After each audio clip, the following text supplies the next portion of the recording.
দর্শক, আমরা প্রতিবেদনেই দেখছিলাম টানা ৮ মাসের নেতিবাচক ধারা কাটিয়ে রপ্তানি আয়ে ইতিবাচক ধারায় ফিরেছে। তবে ব্যবসায়ীরা বলছে আসলে এটা এই ঊর্ধ্বমুখী ধারাতে স্থিতিশীল থাকবে কিনা এটা নিয়ে তারা একটু শঙ্কা প্রকাশ করেছে। এসব বিষয় নিয়ে আমরা একটু আলোচনা করতে চাই। আমাদের সঙ্গে যুক্ত হচ্ছেন অর্থনীতিবিদ এম আকাশ। আকাশ, আপনাকে স্বাগত দেশ বাণিজ্যে। ধন্যবাদ। জি, আমরা আসলে দেখছিলাম যে এই এপ্রিলে রপ্তানি আয় ইতিবাচক ধারায় রয়েছে, তবে ব্যবসায়ীরা কিন্তু বারবারই বলছে যে এই এপ্রিলের রপ্তানি আয় দিয়ে আসলে সার্বিক রপ্তানি পরিস্থিতি বোঝাটা একটু কঠিন। তারা কিছুটা শঙ্কায়ও আছেন যে এটা স্থিতিশীল থাকে কিনা। আপনার কাছে কি মনে হচ্ছে? দেখুন, অলরেডি মার্কিন যুক্তরাষ্ট্রের সঙ্গে বাংলাদেশের একটি বাণিজ্য চুক্তি হয়ে গেছে। সেই বাণিজ্য চুক্তিতে যেই ধারাগুলো আছে সেই ধারাগুলো যদি কার্যকরী করা হয় তাহলে এটা সাস্টেইন করবে না, কারণ তাহলে অধিক দামে কাঁচামাল কিনতে হবে বা আনতে হবে, আমদানি করতে হবে, এবং তখন বাজারটা কমে যাবে।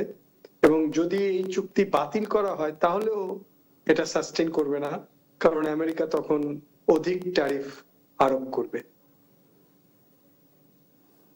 তার মানে আপনি একটা শাঁখের করাতের মধ্যে আছেন। চুক্তি বাতিল করলেও আপনার অসুবিধা, চুক্তি রক্ষা করলেও আপনার অসুবিধা। এমনিতে আমেরিকার চুক্তি বাদে এই যে রপ্তানি ক্রয় আদেশ যে কমে যাচ্ছে, ব্যবসায়ীরা বলছেন এখানে কি অন্য কোনো কারণ আছে কিনা? এখানে যেটা আছে সেটা হলো, মানে গার্মেন্ট সেক্টরে হয়তো নাই, কিন্তু অন্যান্য সেক্টরে রপ্তানি কমে যাবে। তার কারণ হলো মানে কস্ট অফ ইম্পোর্টেড র মেটেরিয়াল অনেক বেড়ে গেছে, তো সেগুলো যদি জোগাড় করতে না পারে তাহলে তো প্রোডাকশনও করতে পারবে না এবং রপ্তানিও করতে পারবে না।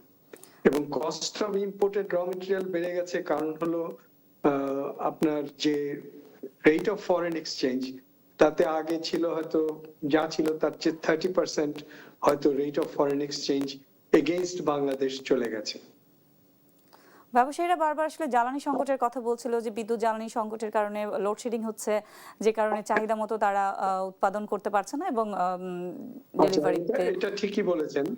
এটা আরেকটা কারণ, সেটা হলো যে নিরবচ্ছিন্ন বিদ্যুৎ এবং গ্যাস সরবরাহ, এটা সাম্প্রতিক বিশ্ব পরিস্থিতির কারণে বিঘ্নিত হচ্ছে।